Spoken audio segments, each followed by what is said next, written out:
ये कह रहे हैं कि अगर आपको आपके कर के पैसे से अपने बच्चे के लिए छात्रवृत्ति चाहिए, अपने व्यापार के लिए इंटरेस्ट फ्री लोन चाहिए, अपनी कोचिंग के लिए, करियर के लिए फी की माफी चाहिए, तो आप मुसलमान बनिए, धर्म परिवर्तन कीजिए। बात गजवाए हिंद पे आ जाती है।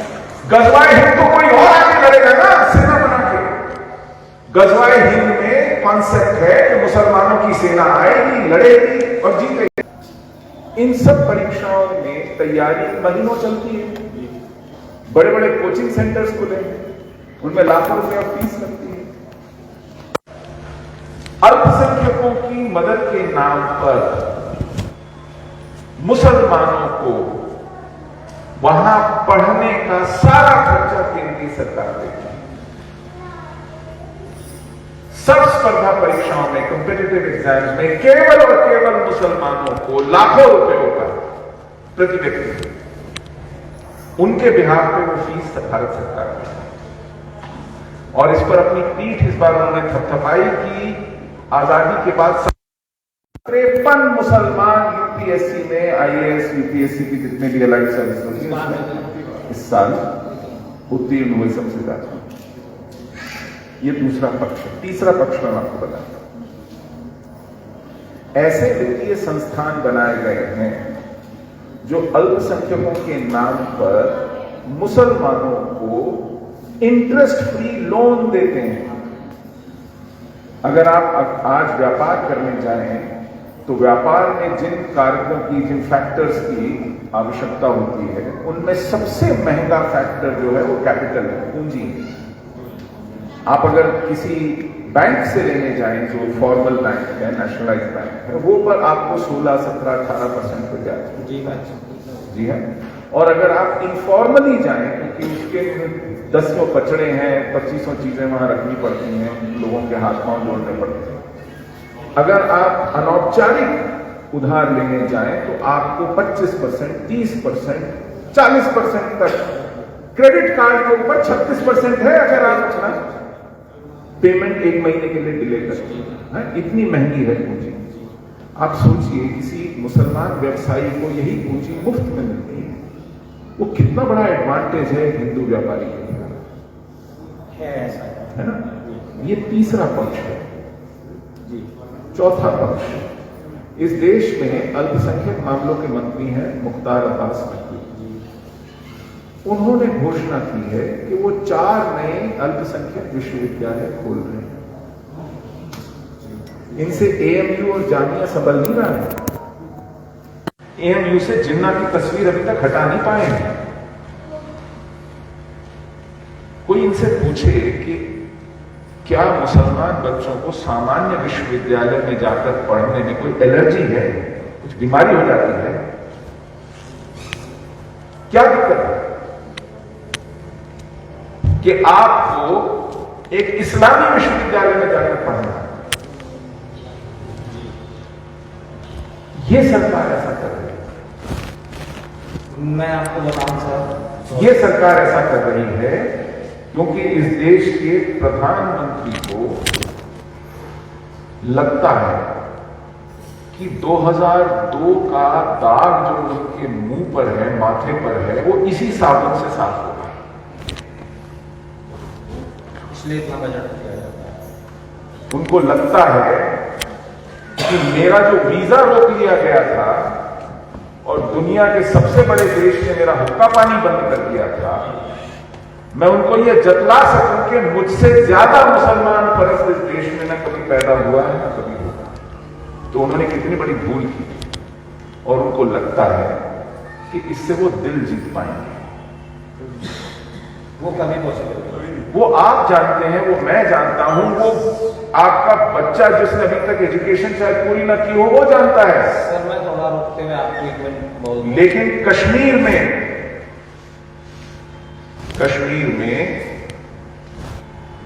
उन लोगों के साथ वो बैठकर चाय पकौड़े पीते हैं अपने घर बुलाकर उनको, जिनको वो संसद में ये आरोप लगा करके हाउस अरेस्ट रखते हैं 6-7 महीने कि उन्होंने कश्मीर की बर्बादी में मुख्य भूमिका निभाई।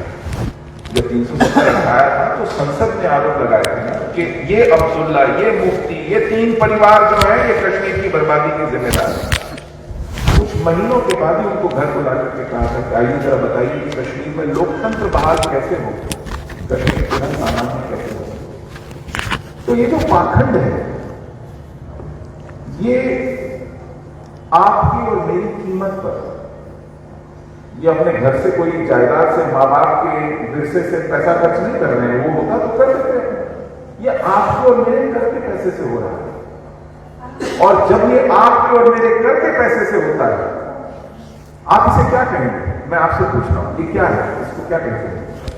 ये टेक्निकल होगा नहीं, या इसे कहिए कि कहीं ना कहीं बड़ा प्रोग्राम जो गजवाई का है उसे कहीं इनडायरेक्टली टेक्निकल तौर से इसे फीड करते हैं, उसे फीड करते हैं टेक्निकल। देखो मैं जो बहुत मच रहा है। मैं आपको फाइन चला दो, फाइन। मैं बताऊं मैं बताऊं कि आपको क्या कह रहे हैं। मेरा नाम रजत राणा है। मेरा नाम सुशील पंडित है। मैं आपको बताऊं ये क्या कह रहे हैं आपसे, जानना चाहेंगे? जी। ये कह रहे हैं कि अगर आपको आपके कर के पैसे से अपने बच्चे के लिए छात्रवृत्ति चाहिए, अपने व्यापार के लिए इंटरेस्ट फ्री लोन चाहिए, अपनी कोचिंग के लिए, करियर के लिए फी की माफी चाहिए, तो आप मुसलमान बनिए, धर्म परिवर्तन कीजिए। बात गजवाई हिंद पे आ जाती है। गजवाए हिंद तो कोई और आके लड़ेगा ना, सेना बना के। गजवाए हिंद में कॉन्सेप्ट है कि मुसलमानों की सेना आएगी, लड़ेगी और जीतेगी। ठीक है, वो है गजवाए हिंद। आप गजवाए हिंद में काटे जाएंगे, लेकिन ये गजवाए हिंद के लिए वेट नहीं कर रहे हैं कि आपका खतना कराएंगे, आपसे कलमा करवाएंगे। नेक्स्ट होगा, लेकिन वो कौन सी पावर्स हैं जो हमारी इतनी भारी भरकम सरकार को भी मजबूर कर देती है उस पॉलिसी को लागू करने के लिए? ये वही पावर है जो 10 दिन तक नूपुर शर्मा की टिप्पणी पर चुप रहती हैं, लेकिन एक कतर की भक्ति पर उसको पार्टी से बाहर निकालती हैं। ये वो पावर्स हैं जो हमारे प्रधानमंत्री का नागरिक सम्मान करती हैं, सऊदी अरेबिया में, अबू धाबी में, दोहा में, मस्कट में, और फिर उस सम्मान को बहुत चाव से हेडलाइंस में, प्रोग्राम्स में सजा समा के दिखाया जाता है कि देखिए जो लोग मुझ पर आपत्ति करते हैं, मुझ पर आरोप लगाते हैं मुस्लिम घृणा का, दंगों को भड़काने का, हेट का, है ना, वो कितने बहकाए हुए और कितने अनभिज्ञ, कितने नासमझ हैं। मैंने कहा ना कि ये साबुन है जिससे वो लगता है कि धोया जा रहा है, पर दरअसल वो अपनी जगह ठीक है। मैं आपको एक बात बताऊं, हम लोग नाहक उनको वहां बिठा बैठेंगे जहां वो नहीं थे। आपको लगता होगा कि उन्होंने गोधरा के हादसे के बाद हिंदुओं की तरफ से एक बहुत जबरदस्त शक्ति प्रदर्शन गुजरात में होने दिया, इसके लिए वो हिंदू हृदय सम्राट बने। ऐसा लगता है ना? नहीं, मुझे ऐसा लगता है कि जो गुजरात में कांड हुआ है, जो मुसलमान लोग थे वो बड़े आराम से बरी हुए सारे के सारे, और जो हिंदू उसमें फंसे वो आज भी जेलों में सड़ रहे हैं। आपने जेलों में सड़ते हुए हिंदू देखे हैं, लेकिन मार्च 1, 2, 3 और 4 को पुलिस फायरिंग में 250 हिंदू मारे गए, वो नहीं देखे आपने। जो 1947 आजादी के बाद दुनिया देश में किसी भी दंगे में पुलिस फायरिंग में इतने हिंदू नहीं मारे गए। तो वो बेचारा तो चीख चीख के कह रहा है कि भैया मैंने तो अपनी पूरी कोशिश की थी, मैं क्या करूं, क्यों मुझे बदनाम कर रहा? ठीक। और कुछ? महाराज जी नमस्कार। एक सवाल मेरा भी था। हाँ, कई हिंदू संगठन बन रहे हैं, रोज बनते जा रहे हैं। एक समय पे कांग्रेस के जब समय था, सत्ता में थी, तब हमने विश्व हिंदू परिषद और अपना आरएसएस से बड़ा वो था कि नाश था, ये लोग अपना हम इसमें जाएंगे और ये लोग हमारी रक्षा करेंगे। लेकिन आज स्थिति कुछ पलटती हुई दिख रही है। ना भागवत जी कुछ कह पा रहे हैं, ना इंद्रेश जी कुछ कह पा रहे हैं, जिसको हिंदू का कुछ नहीं। तो अब ये संगठन सारे सब तो कह रहे हैं। कैसे किए गए, क्योंकि रोज नए संगठन। चलो क्या है कि रोज नए संगठनों की बातें नहीं है। इस देश में 4 लाख से ऊपर हिंदू संगठन है, इन कोई किसी को जानता नहीं है। सब लोग जानते जिसको है, जिसका नाम आप ले रहे हैं, आरएसएस विश्व हिंदू परिषद को। लेकिन अब सब लोग धीरे धीरे समझ गए हैं कि आरएसएस विश्व हिंदू परिषद का काम हिंदुत्व का नहीं, सत्ता में अपनी स्थापना है। किसी भी तरह से एन केन प्रकारेण सत्ता में स्थापित होना है। सत्ता स्थापना के बाद क्या हो रहा है? रोहिंग्या मुसलमानों को बसाना, मुसलमानों को छात्रवृत्ति देना। आप चूंकि आप कॉन्स्टिट्यूशनल बाउंड हैं, बंधे हुए हैं। दूसरा अब एक नया ट्रेंड हुआ है कि मैं ज्यादा मुसलमानवादी कि तुम ज्यादा मुसलमानवादी। तो अब मोदी जी और अन्य जो उनकी पूरी टीम है वो इसमें लगी हुई है कि हम कैसे जो कलंक है हमारे ऊपर मुस्लिम परस्ती का, उसको कैसे हटाएं। उसके लिए इंद्रेश जी को लगाया गया, भाई आप मुस्लिम मंच बनाइए, ईसाई मंच बनाइए। आप समझिए बल्लभगढ़ से लेकर नुहू मेवात तक पूरा हिंदू विहीन करने में किसी व्यक्ति का योगदान मैं मानता हूं तो वो है इंद्रेश जी। इसके फैक्ट हैं, लेकिन हम उनके ऊपर आरोप क्यों लगाएं? हम उस काम को करें जो वो करने के लिए आए और नहीं कर पाए। इसलिए मैंने कहा कि काली सेना पूरी तरह से कट्टर हिंदुओं का संगठन है, केवल हिंदुओं के लिए काम करता है, हिंदू रक्षा की बात करेगा और हिंदू राष्ट्र निर्माण के लिए अंतिम सांस तक लड़ता रहेगा। हम लड़ेंगे, हमारे बाद कोई आएगा वो लड़ेगा, हमारे लोग लड़ेंगे, लड़ते रहेंगे।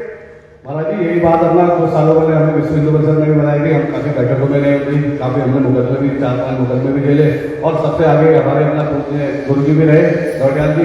यही बातें हमसे विश्व हिंदू परिषद में भी कही गई। बीच में अभी टोगड़े जी के साथ हैं हम, टोगड़े जी तो चलो अपना कहते ही हैं, लेकिन अब समझ में नहीं आ रहा कि करा क्या जाए, किसके साथ जाया जाए। जो आपकी अंतरात्मा कहे उसी के साथ जाइए। अंतरात्मा कभी झूठ नहीं बोलती है, वो सच बोलती है। इसलिए उसके साथ रहिए जो हिंदुत्व के साथ है। अगर मैं भी आपको अच्छा लगूं तो साथ चलना। कोई हमने किसी को जब दबाव देके तो नहीं बुलाया गया। आपको लगा कि चल के सुनना चाहिए, अगर हमारी बातें अच्छी लगे और लगे कि मैं विश्वास का पात्र हूं, तब जाइए उसके साथ। खुद परखिए कि कौन फ्रॉड लोग हैं, कौन गलत लोग हैं, कौन गलत दिशाओं में आपको लेके जा रहे हैं, कौन केवल शोर मचाने के लिए और मीडिया में आने के लिए काम कर रहे हैं, कौन केवल सत्ता में आने के लिए काम कर रहे हैं। ये सब आपको देखते रहना पड़ेगा। किसी भी संस्था का इतिहास जाने बिना जब आप बात करते हैं तो ऐसा ही होता है। आपको पता है कि इनसे पहले कौन थे आपके सरसंघ चालक? सुदर्शन जी। मैं आपको बताता हूँ, केसी सुदर्शन। और वे मुस्लिम बनने के लिए और नमाज पढ़ने के लिए भोपाल में लगातार तैयार थे। उन्हें हाउस अरेस्ट करके रखा गया। आपने बिना इतिहास जाने किसी संस्था को ज्वाइन किया, उसका मुखिया क्या कर रहा है? आज क्या है, उसका मुखिया जो करता है ना, उसके पीछे पीछे सब चलते हैं। राष्ट्रीय स्वयंसेवक संघ के पूर्व सरसंघचालक सुदर्शन जी नमाज पढ़ने के लिए झगड़ पड़े थे सरकार से।